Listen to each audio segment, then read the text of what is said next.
hamburgers is a seriously emotive issue. The shop-bought ones are not great. And I have honestly been trying for years to make the best homemade ones, and I think hopefully we've now cracked the code. What we've done is to make sure that the onion that you use in the hamburger is cooked very, very well, and it's extremely soft.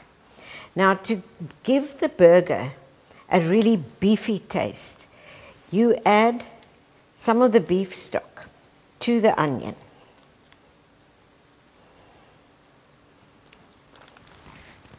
And stir that stock into the onion, and the onion must be not boiling hot when you add it.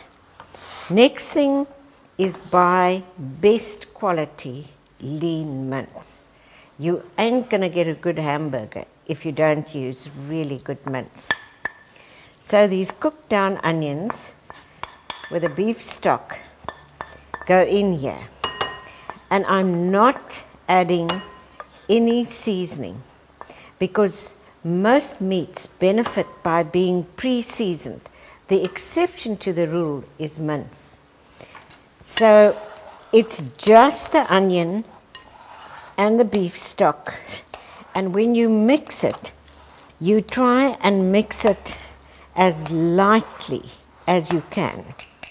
You do not knead it with your hands or handle it in any way in an aggressive fashion. Once you've mixed it, then you roughly divide the mixture into 4. This was 500 grams of mince.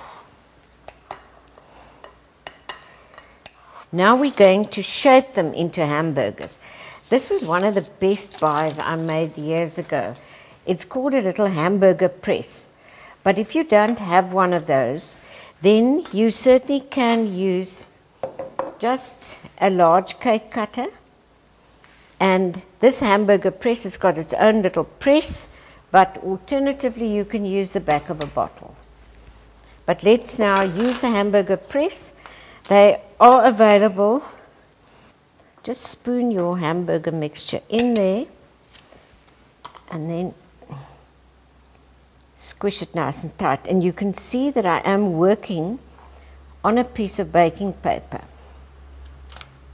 There's your hamburger. And then we separate the burgers with a double layer of baking paper.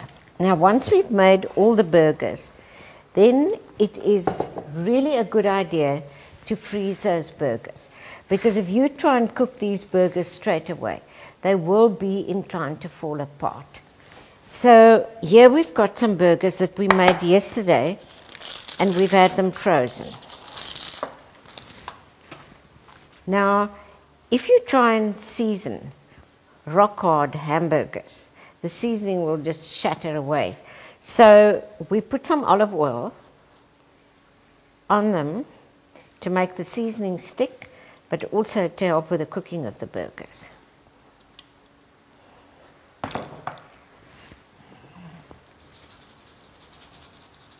So in other words, you season the outside just before you cook. Now these hamburgers can be braai, they can be pan fried, they can be grilled. Now just for convenience, we've got a griller over here which we're going to use. Now while we're waiting for our grill just to get nice and hot, let's just put the buns on and toast those quickly. Just a little bit. Our buns are just perfectly toasted now. So let's put them on one side. And now the burgers.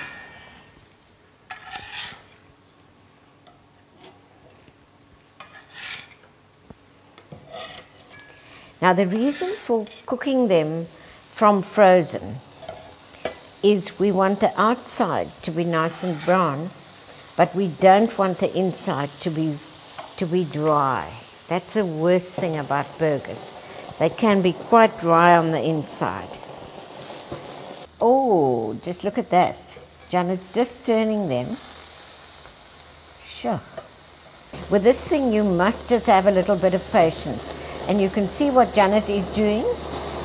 She's just squashing them down. And the initial flaming is just from the olive oil. It'll settle down quite soon. But the advantage of the bit of flame is you get that lovely charcoal grilled flavor. You can see now the flames have settled down. Well, in amongst this haze of smoke, we are getting there. The burgers look just as they're supposed to look. We're going to put a nice dollop of dressing. You can use the blue cheese or the Thousand Island or even the honey mustard if you want to over the buns. Oh, Janet, won't you? Oh, let us put the sauce.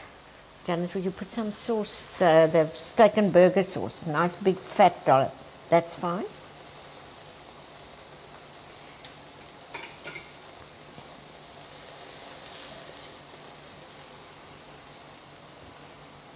Okay. Oh.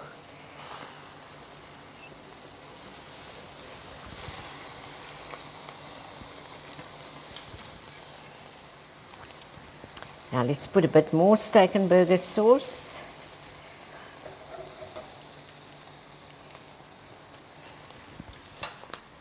And put a bit of the blue cheese.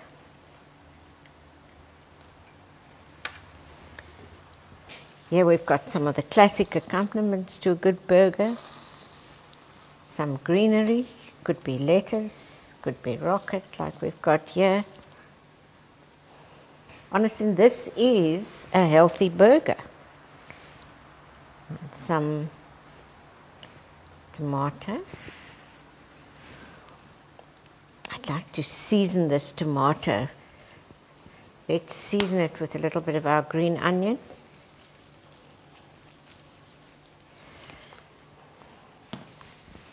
Some onion rings. When you push the onion rings out, push them towards the smaller side. You'll see which is the better side too. And the cherry on the cake, the top. Now when you serve it, obviously you can have some potato chips, some salad or whatever with it. And Lilo has just made a little flag for us that says Gourmet Burger. Pure beef, all the lovely greens, and that is genuinely a good for you burger.